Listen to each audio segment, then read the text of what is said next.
Welcome to VML on Creativity. It's a special series from Breaking and Entering Media. In this series, we're sitting down with some of the sharpest minds across VML to explore one big question. What does creativity look like today? Because at VML, creativity doesn't just live in scripts, headlines, or beautiful film. It shows up in commerce ideas, platform thinking, real time culture, long term brand building, and so much more, and everything in between. In each episode, we'll talk with a different leader across disciplines to understand how they define creativity, how it shows up in their work, and how they're helping the biggest brands in the world make meaningful things that last. You'll hear about the campaigns that push the boundaries, ideas born from data or emotion, and what it really takes to keep great ideas alive inside a massive agency. In this episode, we sit down with Allison Pierce, Chief Creative Officer of VML Kansas City, to explore creativity that goes far beyond traditional ads and into brand activations that create real change.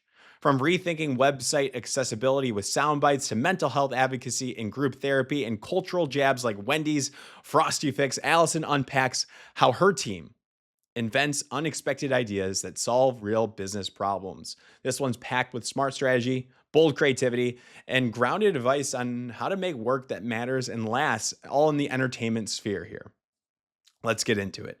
This is the Breaking and Entering Advertising podcast, and as usual, I'm your accomplice, Gino Schellenberger. Kick it, Mikey.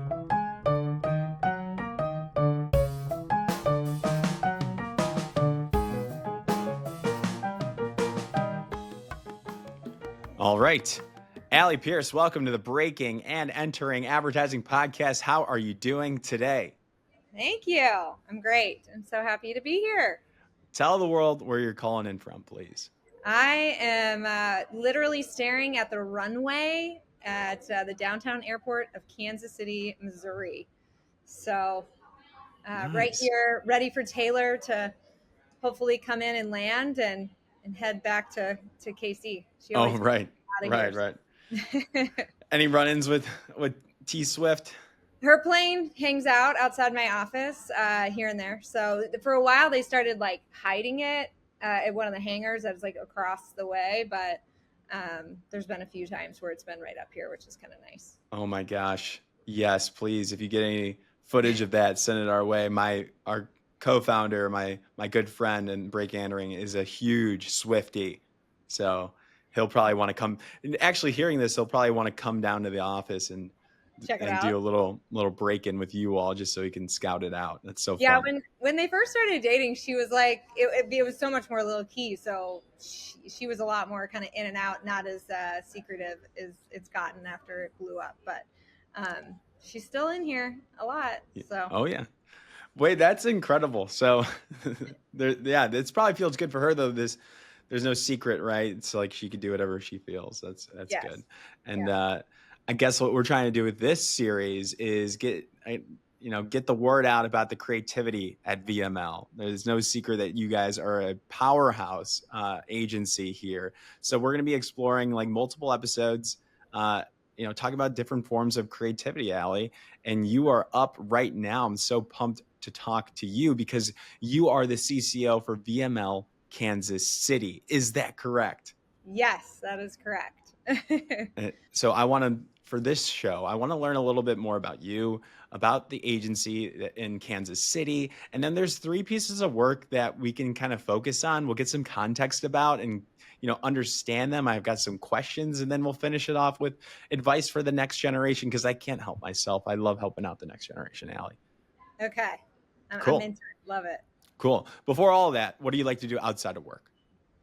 I have 2 boys and they're big into sports. So I love going and watching their baseball games, basketball, football, all of that. And then I am a really avid tennis player now. I was I rode horses my whole life, and I had a horse and I started playing tennis like 2 years ago. And I have now retired my horse and I'm like full-time tennis. So like to be outside doing stuff. Full-time tennis. Love it. And who you inspired by in the tennis world? Oddly enough, I love to play tennis. I don't really watch tennis very much. That's okay. So I couldn't even really tell you. I mean, there's obviously the greats, but I really just I love the game. It's super addicting, and I love the competitiveness of it. So That's every good CCO should have a little bit of that competitiveness too. So yeah, I agree. okay. So a larger question here about VML. So VML creativity clearly takes many shapes. Like, how would you personally define what creativity means at your location or at VML? How do you see it showing up in your day-to-day work? Yeah, I think that's a great question because I do think it takes on a lot of different forms, and people might define it differently based on what they love to do. It's a subjective part of our business. But for me, creativity is all about solving a problem in an unexpected way. I always push my teams to go beyond an ad, go beyond a placement. And like a good example, which we're not talking about today, but I think it's a good example of like Tennessee, for example, wanted to attract families. And we could have just made ads that spoke to families, or we could have placed ads on sites that, families may go to. But what I push them to do is like dig down into like the root of that issue and then solve that problem creatively. So in this example, we found out, well, parents need like a guarantee that their kids are going to have a great time on a vacation, right? It's a big bet for them. And they knew what a beach vacation would be like. They knew what Disney was, but they had like no clue what to do in Tennessee, like what if their kids were going to like it. And so it was too big of a gamble for them. So we like ended up inventing essentially a review metric that we knew parents would look at and say, that means my kid's having fun, which was laughter. And so we invented a device that could measure laughter. We called it the Laugh Tracker. And we gathered data from like hundreds of kids doing all the stuff in Tennessee. And then we gave parents that information. And so that became this big idea that we created that didn't feel like advertising, right? We invented a product, informed our advertising.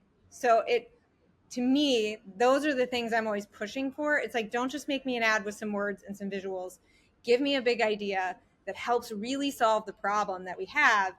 And then, of course, we can put that in front of parents wherever they're at and use that to communicate. So I think it's just a great example of the type of creativity we do here and the stuff I personally just love.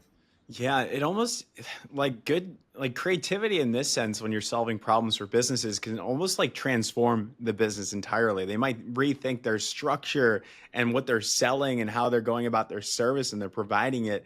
It really can shift who you're working with.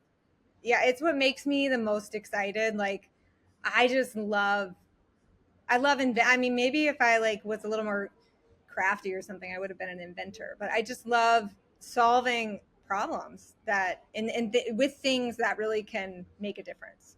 Yeah, yeah. So I guess my next question is, you VML did something called group therapy, right? You Mm-hmm. combined brand and content, comedy and social good all in one. This is another example of like not just sticking to basic like out of home ads, right? How did you ensure that entertainment value didn't overshadow the message and the mission? That's the baseline question here. But let's define group therapy. Who was the client? Which office did this? Let's just start with what is group therapy? Yeah. So the client was AXA, which is an insurance company, and I believe it was out of VML Paris. And the idea behind this film was like AXA has a long history of like caring about, they don't even call it mental health. They call it mind health because they feel like saying mental is sort of a stigma. It's got a Yeah. stigma associated with it. So they call it mind health. And they do like a mind health report every year. This is something they're really passionate about. Could they have ran an ad that said, we care about your mind health? Of course. But what they decided to do instead was they got comedians who, those are the people that make us laugh every day. But one thing a lot of people don't realize is a lot of comedians suffer from depression, anxiety, a lot of the things that we all deal with. And so we got them, the people who are used to getting on stage and making us all laugh, to talk about the things that they struggle with and sort of why the laughter, why they use laughter as sort of a band-aid. But we put that in the form of a documentary that is so entertaining, so surprising, um, and just really great at ripping down some of that stigma that exists around talking about those things. And I think that was just a much more impactful way for AXA to say, we really care about our customers' mind health. Absolutely. Absolutely. So this was a documentary. You put six-star comedians in front of a live audience. They're talking about their troubles. They're opening it up. It was guided by Neil Patrick Harris. Yes. And for them to be vulnerable, the different side that they usually show on stage is so powerful. And that is a form of creativity. Like that is not like a traditional ad that they might teach in undergraduate education or in a portfolio school. It's a really unique execution. I think that's a phenomenal example of creativity. And like, how do you ensure then like the entertainment value of like these stars, like they don't like joke around too much or they don't overshadow the message and the mission? Because if I was in charge of this, I would just have like Neil Patrick Harris maybe like dancing around, like making like taking Yeah. away from like the true point here. How do you Well, kind of balance? How do they balance that out? speaking of dancing, I mean, it is a dance. It's a Mhm. lot of it is like it has to be the right idea for the right brand. And if those two things are true, it makes it easy for the brand to coexist in an authentic way with the content, right? So I think, like I was saying before, like Axia being, committed to supporting mind health and wanting their customers to be healthy mind and body, it's really easy for the brand to have a role without having to be like literally in your face. And they partnered with the right partners and said, look, like we just care that this is out there. We don't necessarily need to like come on and say, please use our insurance. We care that this is out there. And it, I think, resonates with people as like, I am entertained. Uh, the point I think is agreed upon by everyone of what we want to do with this film. And then from there, you kind of let everyone take it and make it as great as possible. Yeah. Any reactions like from the communities, from the client that I think like everyone loves it. I mean, it is so wildly entertaining, but also I think I said it earlier, but it's like it's surprising because you don't. It's so easy for us to look at someone who makes people laugh and think they must be really happy. And I think being able to see a different side of a lot of these people that I mean, Neil Patrick Harris, like um, that show. I'm forgetting the name of the show, but it was like my favorite how, show. Oh, how How I I Met Your Met Your Mother. Mother? Yeah, I just Yeah. literally watched that again, the It's, whole it's the best. every season with my 12-year-old son because he loves it. But it's like you see people like that and you assume that they're not dealing with the same things that you are, and so to get to see them in a different light and sort of feel like you can relate to them, but still laugh because there's still a lot Mm. of laughs in it, I think is great. I love that. I love that. So that's one form of creativity in this realm. But then there's another one with trying to get people to like visit Tennessee and this campaign that's called Sound Sites, right? Mhm. So can you give us like the background on Sound Sites because this is just incredible work as well. Really smart, really different form, not your traditional print, digital, social ad that people would think of. So give me the rundown here. Okay, yes. Sound sites, essentially, when someone is building a website, there is a code called alt text. Basically, what the alt text does is tell anyone that's using a screen reader what any image that's on the page, what it's of. But what happens is a lot of times when people are building websites or putting images in, they don't really pay a lot of attention to it. I think like 60% of all websites don't even like have alt text. So they don't have anything. And then a lot of them that do have it, it's very basic. It'll be like beach scene. And Tennessee has been committed to being more accessible. Like we did a program about 10 years ago called the Colorblind Viewer, which was we invented this viewer that allowed colorblind people to see the fall colors, and we installed them in all of our state parks. And that has since, we have given that to other states and other countries as well. They hired a accessible parks coordinator. They bought wheelchairs that can go off road. So this is something that's very important to them. So what we went in and did is, Tennessee's well known for being sort of the songwriter capital of the Mm. world. And we talked about how a songwriter can paint pictures in your mind with just words. Like you listen to a song and it feels like you're there and you're not looking at anything. And so who better, especially from Tennessee where we have so many of them, to help us write alt text that for our site that really helped someone with vision loss get a feeling for what it would be like to be here. Um, and so I think what's really interesting about that is even when we started that project, we had the songwriters and they were starting to write, we asked them to write lyrics based on every image that we had on the site. And then we were going to use those as our alt text. And when they first started, they were describing the images. And we had a woman who said, "You can tell me that there's a cloud in the sky, but I don't know what a cloud looks like." And so it was this really profound moment where we were like, "You're right. We have to use all the other senses, because just because I'm describing to you what something looks like, when you get to Tennessee, you're still not going to see it." So we focused on, what does it feel like to be there? What does it smell like to be there? What's the temperature? What does it sound like? So we had the songwriters focus on all these other senses, so that when you come to the Tennessee website and you're using a screen reader and you're not necessarily able to see the pictures, you're getting a feeling for what being in Tennessee would be like. Wow. No, it gives me chills. Like when I first saw it, chills. When you're talking about it, chills. It's so like powerful. Like when most people think of creativity, they're thinking about like beautiful visuals or a really well written tagline. But this like is it transcends that. I guess like how does creativity evolve when the audience experience is about emotion and inclusion rather than visual storytelling? Like what are those things that you have to keep in mind?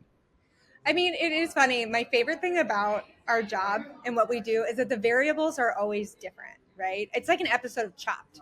You like open the basket and you have what you have and you have to make something of it. And that's Yeah. what fuels me. And I think this is just another example of like, you may not have every tool in your tool belt to use. And so you just have to get creative and find another way to solve the problem. Yeah. And that's what I think that we've done here. And the reality of it is we did make a film so that we could show everyone about it, so you could spread the message. So you, in various elements, you are still using visual storytelling, but the creative solve for the problem that we had didn't. If that makes sense. Yeah, absolutely. I mean, there's going to be other like ways to get the word out in different mediums, so that's so important too. You want to make sure you're getting the attention needed. So I feel like that campaign did such a great job.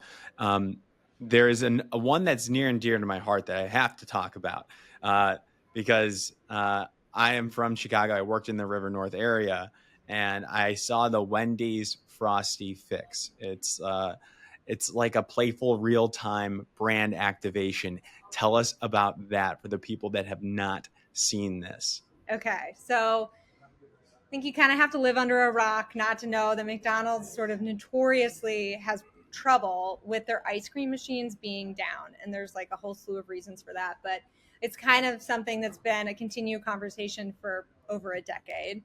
And Wendy's decided that it was the perfect moment to really kind of go at McDonald's hard, and say, you know what, we're just going to show up at every location. We started in Chicago, every location that had a broken ice cream machine, and we're going to give people Frosties instead. So that's exactly what we did. We outfitted a bunch of trucks. We called it Frosty Fix, and we partnered with a site that already existed. It was called McBroken.com, and the guy that started the site literally just tracks the broken ice cream machines. He It's so funny. has a passion for that. Oh my gosh. We had kind of been working with him for a couple years, but more in just like a media buying sense. But this time we were like, this is the moment right now that we're going to take it to the next level. And so, yeah, we the way it works is like he'll ping the McDonald's app like every 5 minutes. And if you can't order ice cream, he marks it as broken. And so we just literally showed up and went through the drive-through. They said it was broken, and then we opened shop. Oh my goodness. Yeah, you see the large truck, the Wendy's Frosty Fix truck show up. The case study is so funny. Like somebody was quoted saying the worker in the McDonald's was really mad, pissed off that Wendy's showed up. That was great. I guess the question is like, how do you approach brand entertainment when when speed and cultural relevance are just as important as the idea itself? I'll say that one more time because I didn't say it very well. How do you approach branded entertainment when speed and cultural relevance are just as important as the idea itself? I do think there are ideas that live and die by how fast you can react. That is just true. I mean, a lot of social stuff is like, if you are even a day late, you're done. It's just, don't even do it. I do think there's others where the runway is a little bit longer. I mean, in this case, like it was, like I said, McBroken had been around for a while. The conversation had existed for a while on McDonald's broken ice cream machine. We just felt like, okay, we're hitting like sort of this peak moment where McDonald's had just rebranded McFlurries. And then we were going into a time where like Frosty sales typically soften because it was going into like late fall. So it was just like perfect moment for us to do it. But all those variables had existed. So it really kind of depends. Like sometimes it's okay if certain things have lived and been around for a minute, and just sometimes it doesn't. Like, so it definitely, you get ideas on both sides of the spectrum. But the reality is when it's something that like, if you don't react now, it dies. You just got to move on to the next one, because Yeah. you've got to be in a position. And we have, with our Wendy's clients in particular, we've built a lot of trust. We have a really good system in place to kind of move on things quickly. Yeah. If you don't have that, it's really hard for you to participate in culture in general. So you have to build that, and you have to build that trust. Absolutely. Yeah, because then when you do text them at, 10 p.m. at night saying you have a quick idea that you want to get working on for tomorrow, they can easily just say, "Yeah, we trust you." Like, I do saw it. a TikTok the other day, and somebody was talking about their superpower was being fast.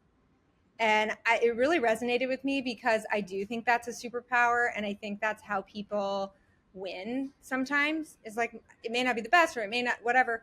It's if you're the fastest, if you're the first, you can win. So I like sometimes for the team to have that mentality of like, let's be the fastest. Yeah, it's like those proactive ideas. Like always like really good creatives are not just waiting for the next brief.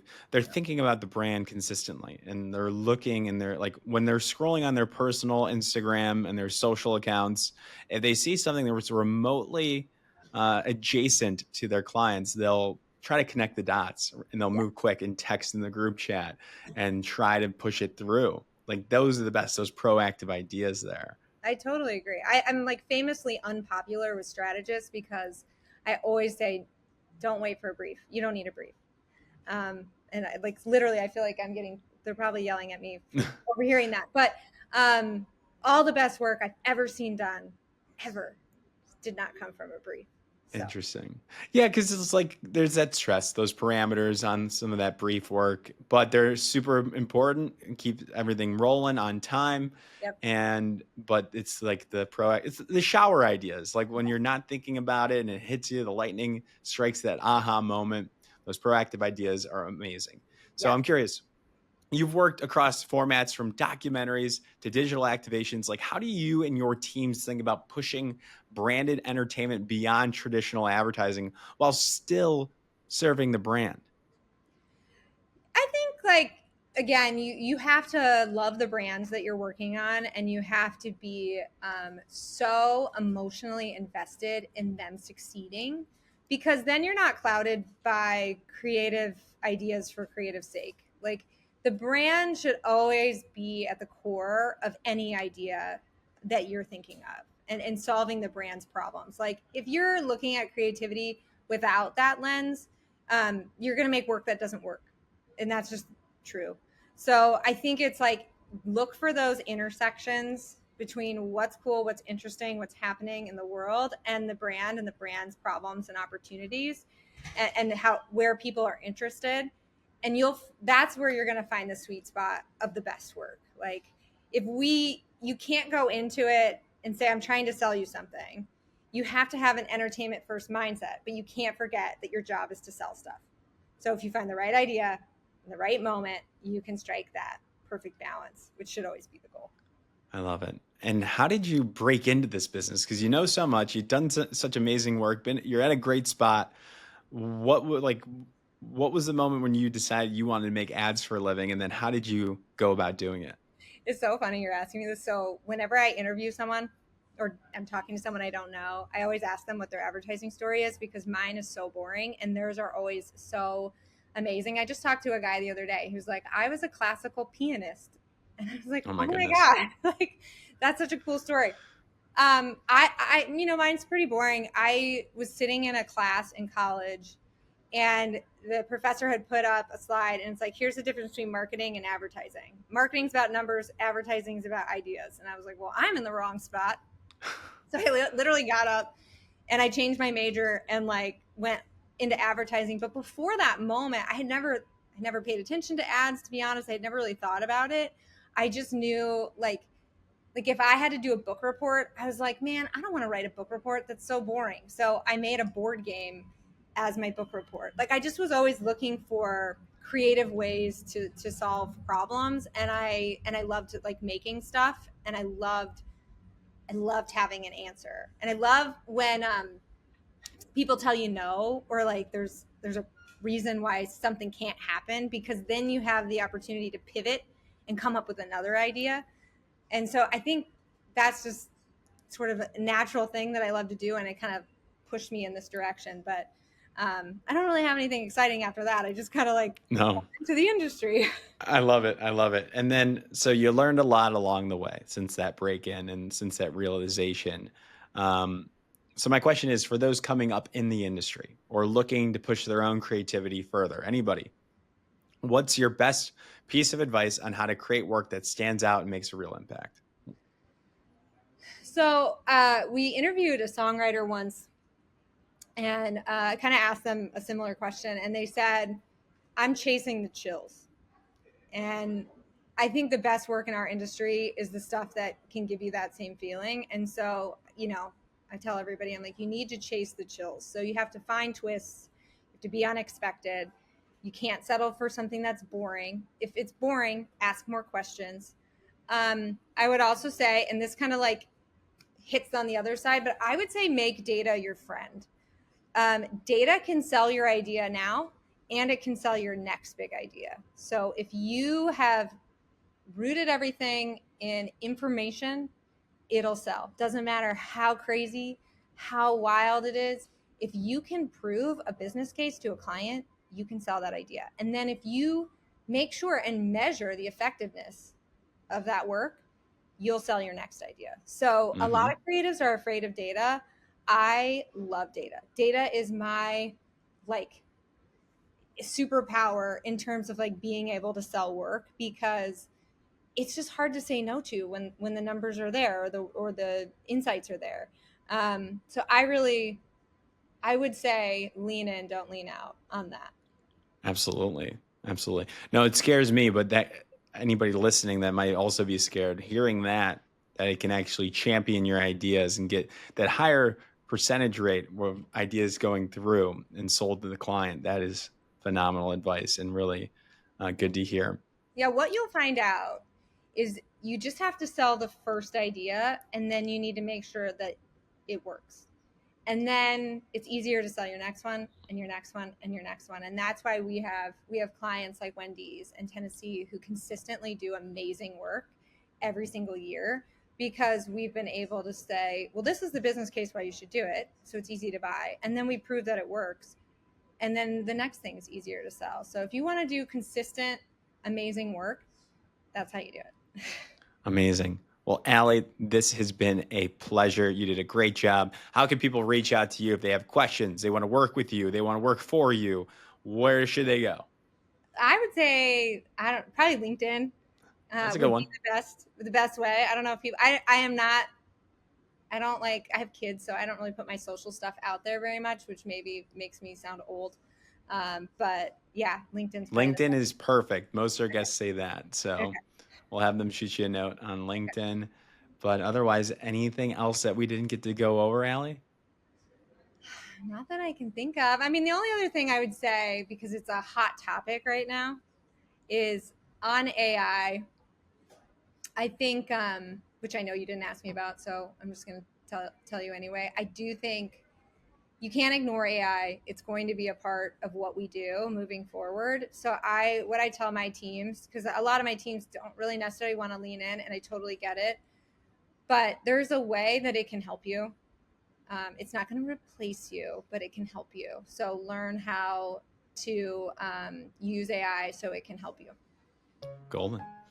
Well, Allie, thank you so much. We appreciate it. I hope you have a great rest of your day and wish you all the best and success. And you see Taylor a bunch. Thank you. It's awesome stuff. Great job again. Thank you.